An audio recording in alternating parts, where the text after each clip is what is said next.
Dear friends, let me introduce you a very interesting couple, Ronda and Carl Winderl. My name is Ronda Rice Winderl, and I am serving along with my husband Carl as a missionary in Kyiv with the Church of the Nazarene. And I am Carl Winderl. We are husband and wife, and I too am here in Kyiv working as a missionary educator. My time is spent half-time as a missionary educator and half-time as a writer. I am a poet and writer, so my time is divided into two kinds of areas. We were both professors throughout our careers, and then we retired early to serve through the Church of the Nazarene as missionaries. And we spent 2 years in Zagreb, Croatia, and then they asked us if we would be willing to come to Kyiv, to Ukraine, and we said we would be delighted. So we have been here for about a year and will stay for another year. We are from a university originally in San Diego, California, another Nazarene school, a Nazarene university. So we are connected quite closely with the Protestant church, the Church of the Nazarene, and we serve as missionaries for Nazarene Global Missions throughout the world. We're part of the Eastern region, the Eastern European region. So we teach English classes with people from our churches or people in our community, and we do Bible studies, and we do hosting in our home. We have groups of people to come together to discuss various topics. And most of all, we are here to meet people and pray for people and see how we can be of use in their life. One of the things that Rhonda likes to say is that we are missionary minions, that we like to do what needs to be done. We feel very service-oriented. For example, last fall when the coronavirus was everywhere, members of our church, including our pastor and his wife, came down with the virus. So one of the things that we did unexpectedly is that we would go to grocery stores and buy food to deliver to people who were isolated. And medicine and meals. Sometimes we cooked meals and took them because some of our people were very sick and in quarantine for a long time. And fortunately, we were healthy and able to aid them in a way we had not anticipated, but we were eager to do. So we would buy food and leave it at their door. Sometimes we would cook food in our apartment and go and leave it at their door. Or we would order food, pick it up, and leave it at their door.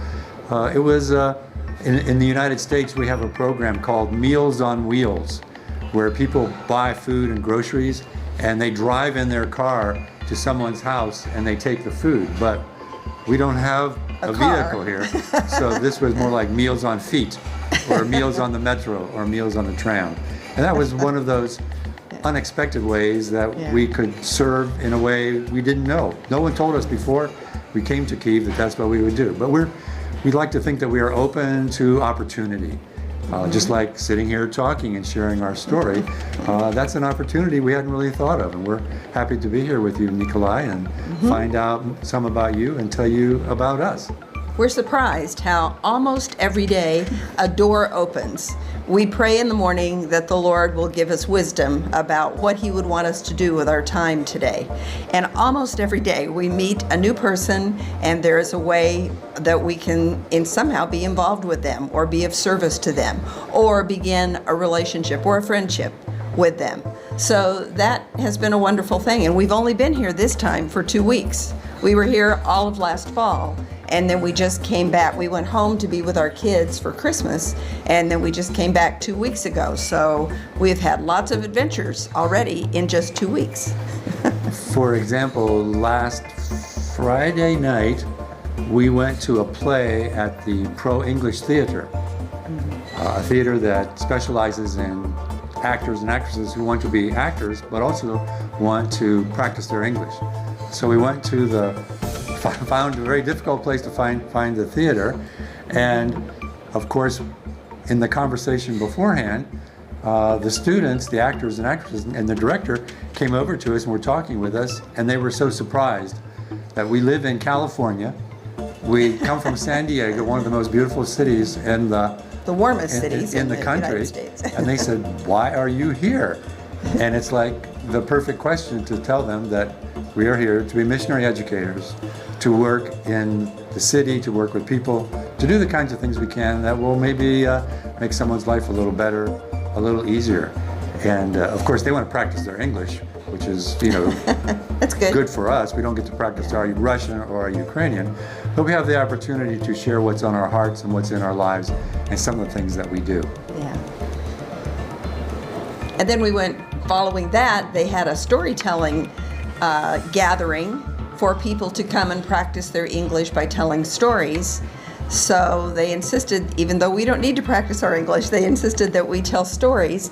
And again, it was just another way for people to get to know our hearts, to get to know a little bit more about us, and formed a couple of other very interesting relationships just out of that storytelling event that we were able to attend. This week already, I have had an English lesson with one of our pastors who needs to just practice. His English is really quite good, but he never gets to use it. So I'm meeting with him weekly and just working on conversational English, just general conversations. And that's been a great way to get to know him and encourage him, and especially for him to get to work on his fluency. And so then the next day, yesterday, I met with his 3 teenage children who are all at different levels in their English, but who also would like to work on conversational English. So, every time someone says, "Would you be willing to?" most of the time we say, "Sure, we can do that." We hope we can. We try to. While Rhonda was busy with English classes, tutoring Sergey and then his children the next day, I am in another part of our apartment. I have an office set up, and for me, as a half-time missionary educator and half-time missionary writer, I'm writing. And for example, I'm happy to say, this is a promotional postcard for a new book of mine that just came out last week. The title of it is The Gospel According to Mary, and it's a book of poems, 62 poems, 106 pages long. It's a fairly significant publication. And the premise of the book is that Mary, the mother of Jesus, tells the story of her son from her point of view, which is not really seen in the New Testament. In the New Testament, we have Matthew, we have Mark, we have Luke, and we have John, and they tell the story of Jesus' life as outsiders from what they have observed. Mary, in this book, is the narrator, and she tells the events in her son's life from her perspective, from her point of view. In fact, one of the things I would like to do is read one of the poems from the book. And for me as a poet, many times, and as an artist, I think that what art needs to provide are the questions, to ask what if. For example, I'm going to read a poem that is a what if poem, what if question. In the book, Mary talks about the crucifixion, the resurrection, the nativity, the baptism, lots of real life events. She talks about what it's like to be the mother standing at the foot of the cross. But every once in a while, sometimes I think we need to make a what if question. So the poem I'm going to read right now is titled At Judas's Funeral. This is not a real event. This is something that came to me in my mind, and I thought, what would it be like if Mary went to the funeral of Judas and stood next to his mother, because she had witnessed her son's death, and she knew that Judas had suffered a death too. So these are two mothers who have lost their sons, and of course their sons are for all time inextricably tied together. Their lives crisscrossed. Judas was one of the disciples, and he fell out of favor with Jesus, and we know the rest of the story.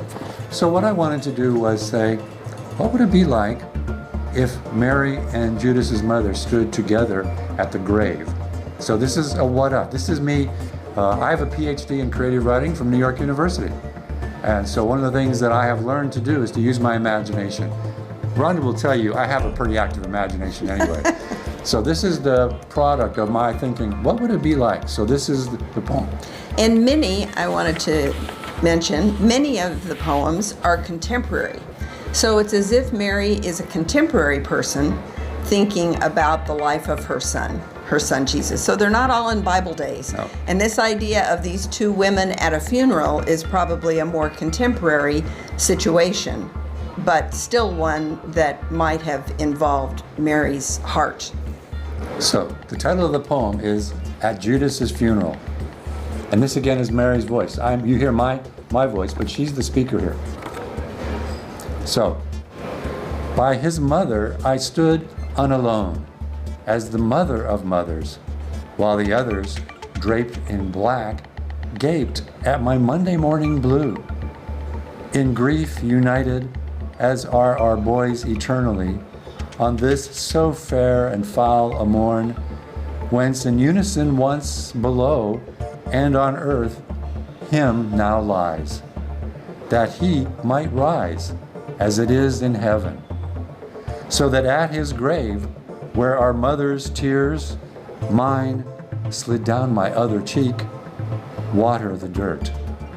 Near his mother's feet, and I, among women, I lay anon a sad bouquet, so Ophelian, of pansies, poppies, daisies, and of course, oh, our sweet baby's breath.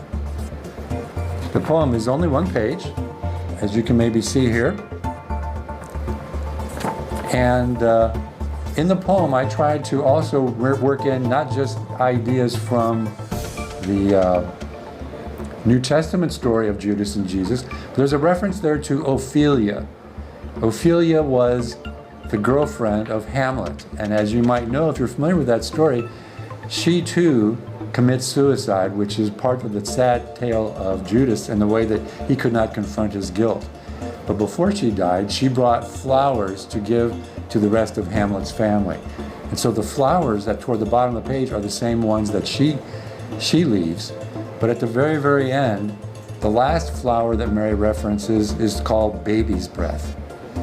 And baby's breath is that little decorative, ornamental flower that's put into an arrangement of flowers, but it has a double meaning there, because what Mary laments is that these sons used to have sweet baby's breath. And so for her, part of the tragedy is that the boys who had so much promise and hope both end up in a very sad, sad situation. There's also another Shakespearean reference here. She references that the morning is so fair and foul. And if you're familiar with the play Macbeth, one of the things that the witches talk about is that it is a very fair and foul day. And it's confusing, it's ambiguous. What Shakespeare was trying to say, that every day can be fair and foul, or it can have good and evil. And so Mary, who obviously is very well read in Shakespeare, is making these references to let the readers know that this is one of those situations that can be either fair or foul. The death of her son, Mary's son, was of course a very evil, foul thing. But we know that he didn't die forever. He rose from the grave. He was resurrected. And that made it happy, that made it fair, that made it good for all of us. So again, this is one of the poems that's in the book. And the book is available through Amazon and through the publisher, Finishing Line Press in the United States. I'm not sure how to get it here in Ukraine. I will have to work on that. Maybe they will ship me some books and I'll have them available for people. But that's one of the poems, one of 61 other poems that's in the book of poems. So when we first arrived, we were waiting to come during COVID last year, and so as soon as they opened the borders, we were one of the first flights in from the United States, and one of our first tasks was to get to know the city.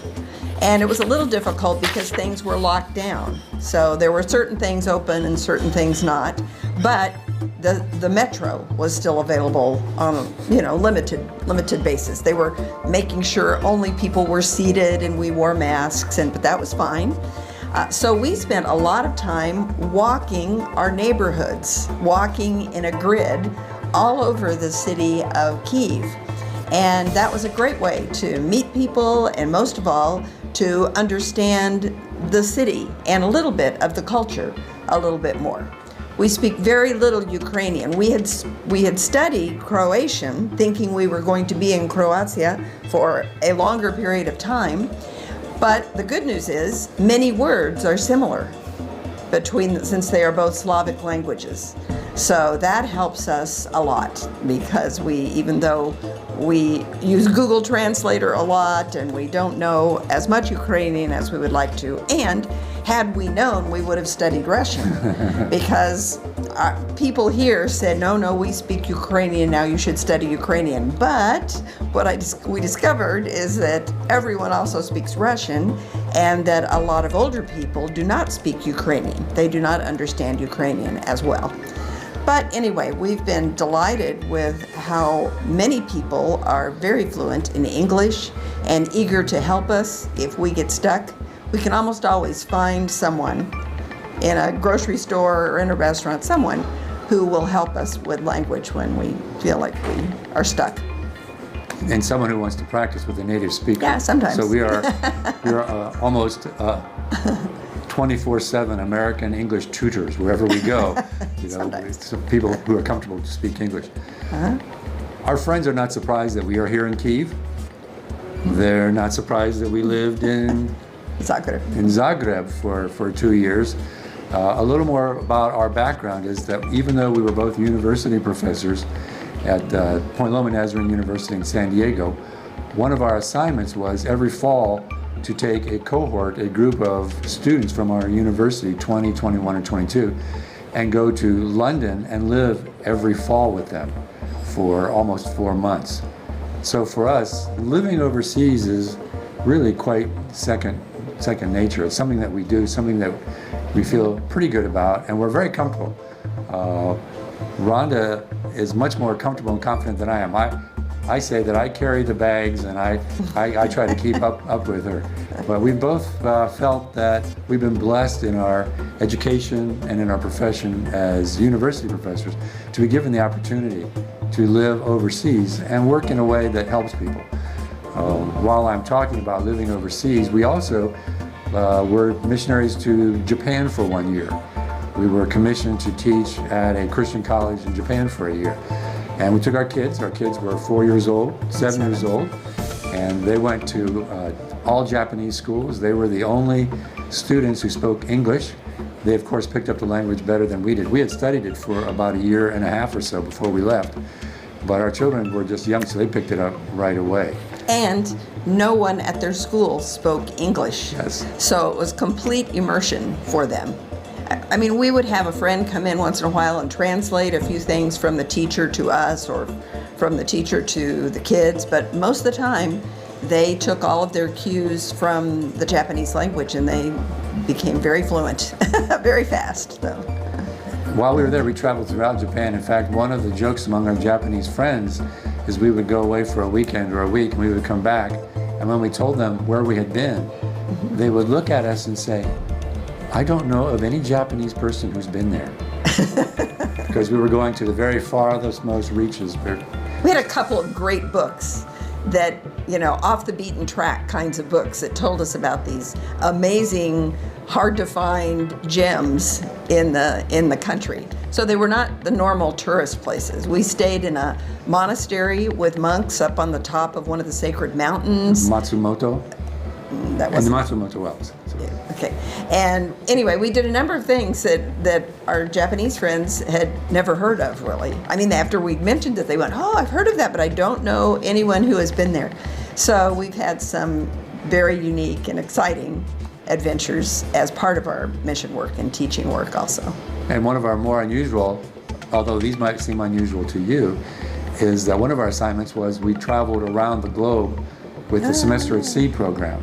It's a ship. We had 625 students and there were 35 faculty members. We boarded the ship in Vancouver, Canada, and went totally around the globe. We circumnavigated the globe. We ended up in Fort Lauderdale, Florida. So for 115 days we were on a ship that went everywhere. We were all over Asia, India, Africa, South America, and that was probably one of our most daily adventuresome kind of things, because we did not go to the usual places. We went to Tanzania, we went to Salvador, we went up the Amazon River with the students. And this was part of our assignment. But also along the way, we were able to be missionaries. on board the ship, we ended up being the sponsors of a weekly Bible study on the ship with students who wanted to come and have church, because there was no real formal church on the ship. And when we were on land, it was difficult to find a church, so we became the church on the ship. So again, in some respect, living here in Kyiv is kind of tame. We're not fishing for piranha on the Amazon River like Ronda did when she was the queen of fishing there, and some of the other things that we did while we traveled around the world.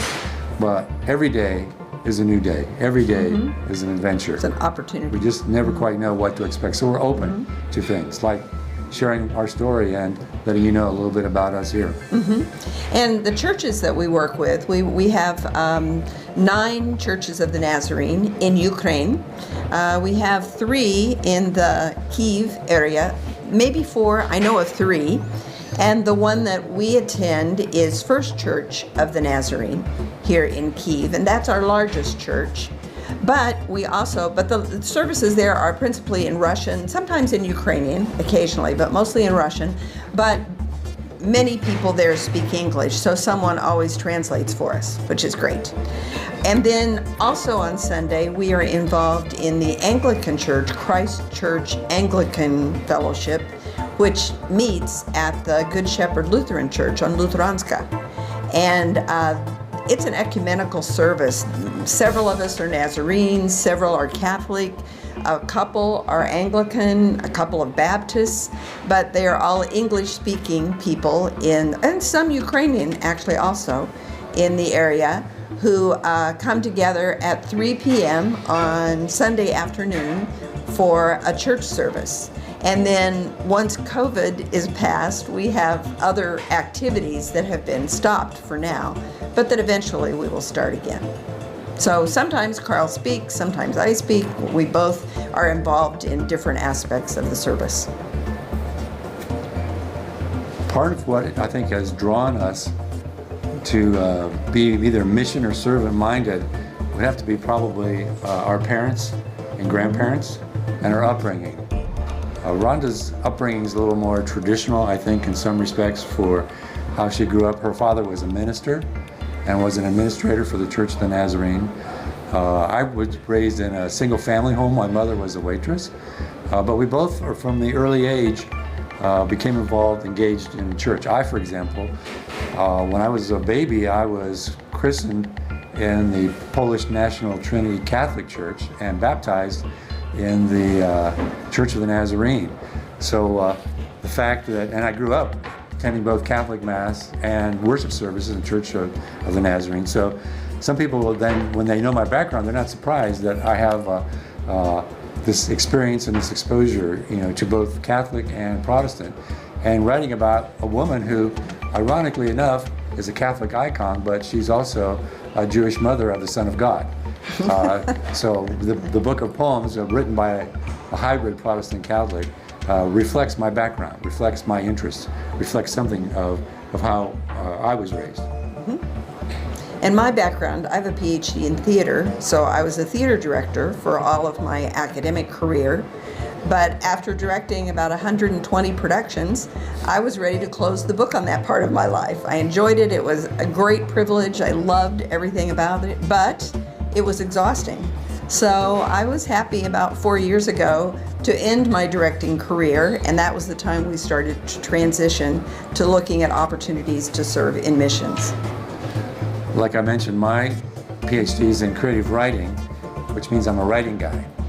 The good news is it prepares me to do my own writing.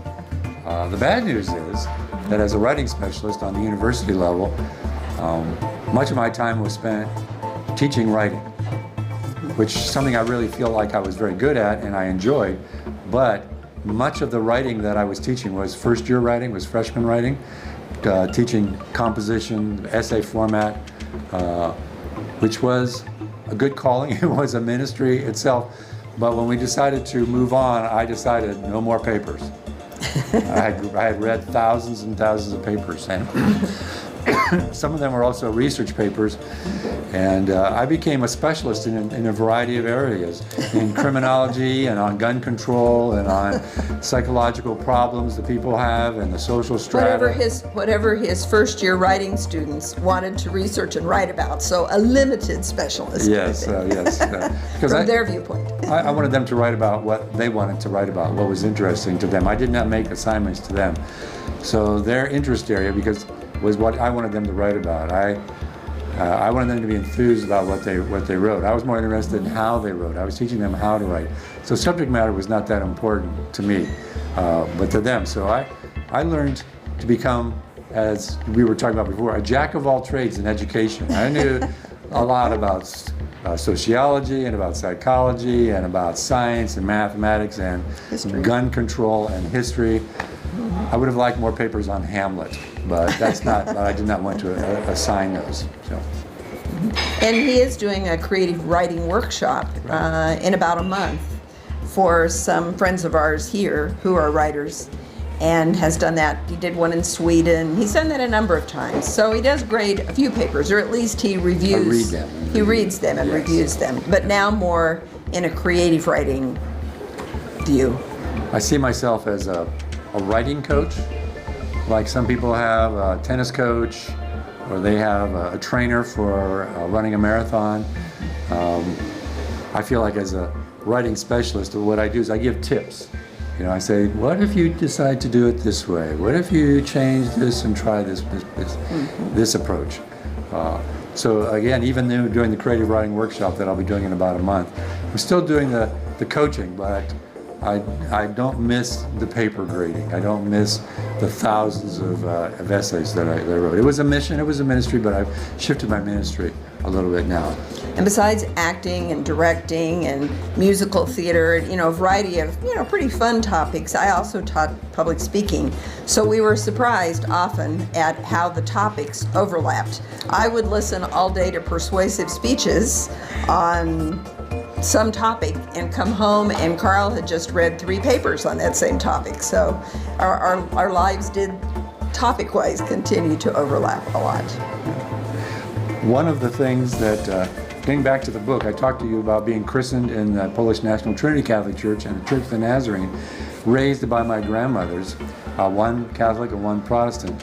The dedication to this book is to my grandmothers, to Marie Myśliński, Trojansky was her maiden name, was Trojansky, and my maternal grandmother's name was Bernice Bertha Davis, Brooks.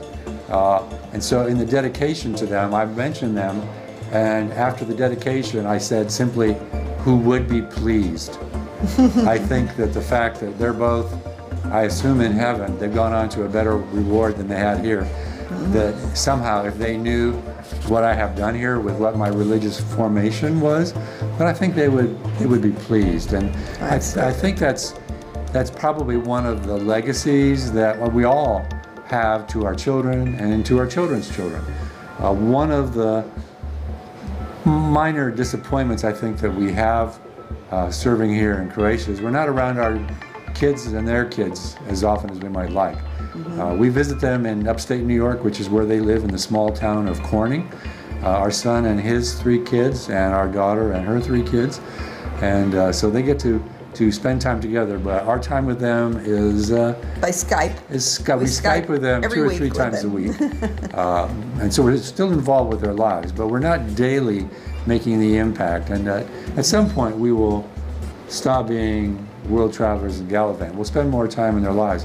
But for me, it was very important, since I had a single mom, didn't have a father who really was around me, but my grandfather, my maternal grandfather, spent a lot of time and invested his time in me. And his name was Pop. That's what all the grandkids called him. We called him Pop. And so when we started to have grandkids, that's the name I wanted to be, to honor the legacy of my grandfather. So I understand the importance of parenting and the importance of having a strong church family impact on children.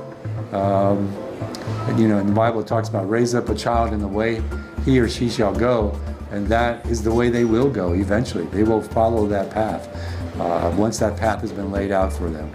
So right now we're investing in other people's lives, like with Ronda, working with Sergey and Olga's children, and we're sharing in that legacy right now with them. One of the things that has been possibly the bedrock of our foundation for who we are and what we do is that we believe very strongly in the scriptures. We spend time every day. Many of the things that I write are based upon scriptures. The book that I just have published is based upon events and personalities in the New Testament. And one of the things that I have tried to follow is a verse that I use with many of my students in classes. It's from Proverbs 3, 5, and 6. And it says, "Trust in the Lord with all your heart. Lean not unto your own understanding. In all your ways acknowledge Him, and He, God, Jesus, the Holy Spirit, they will direct your paths." And one of the things that I like about that is that it's like if we do our part, trust in Him, and follow, that person, the Trinity, will lead us in the way that we should go. So I think that's part of what it is that we try to do, is that we commit ourselves to a plan, and then we follow the direction of that plan. And we've been blessed with that, and I'm happy to say that we're planning on being a blessing as we can now that we're here in Kyiv. And we would love to invite anyone and everyone to First Church of the Nazarene here in Kyiv, which meets at 11 a.m. on Sundays and has a vibrant worship service, a wonderful music team that leads the worship segment, as well as terrific scripture and preaching and just a wide range of ages, a good children's program, all the way up through lots of young people and older adults as well. So it's a wide-ranging congregation and really a very vibrant ministry. And also, if people are interested in English-speaking service, the service that we mentioned at Good Shepherd Lutheran Church on Luteranska, 22 Luteranska, is at 3 p.m. on Sundays. And again, that is an Anglican-based service, but it is very ecumenical, but all in English. And about 1 hour, but really a delightful time to meet lots of other believers from a variety of different faiths and to celebrate the Word together. It's also an opportunity to sing some songs, meet some people, practice your English. And the speaking, I don't say that I preach, I say that I speak. That my speaking is usually only for 10 or 11 or 12 minutes. So the bulk of the time we're actually thinking about meditation, we're praying, we're sharing, we're passing the peace, and having an opportunity to worship in a very lovely space. It's truly a lovely space, and gives us an opportunity to visit and share in a rather personal but low-key, informal sort of way. And of course, the English language service is completely free, and all of the conversation and all of the fellowship in English afterwards is a terrific way, for no charge, to hone your English skills as well as to make friendships with other English speakers who are eager to know more people, especially us here in Kyiv. The church in the morning, which is usually in either Russian or Ukrainian, but also with translation into English as needed, that of course is completely free also, and is a wonderful fellowship opportunity. One of the real strengths we think of either church is that because it's informal and because it's a very friendly atmosphere, the sharing of the gospel, reading scripture, hearing people explain, like I do, stories and events, it's an easy way to receive information that comes to you thoughtfully, personally, and what we like to think there's no real pressure. In fact, I was thinking while Ronda was sharing, is that it doesn't happen all the time, but occasionally after the service, 2 or 3 or 4 of us will go to have a coffee, or we will go have a snack, and that again is a way of getting what we call fellowship, learning to know people. I like to think that I learn probably more from my Ukrainian friends than they learn from me, because there is an established openness that allows us to share what we think, what we believe, and what we want to talk about. I like to say it's a two-way street. the information comes and the information goes back and forth. And it could be an opportunity for people to explore and expand who they are, what they do, and what they believe.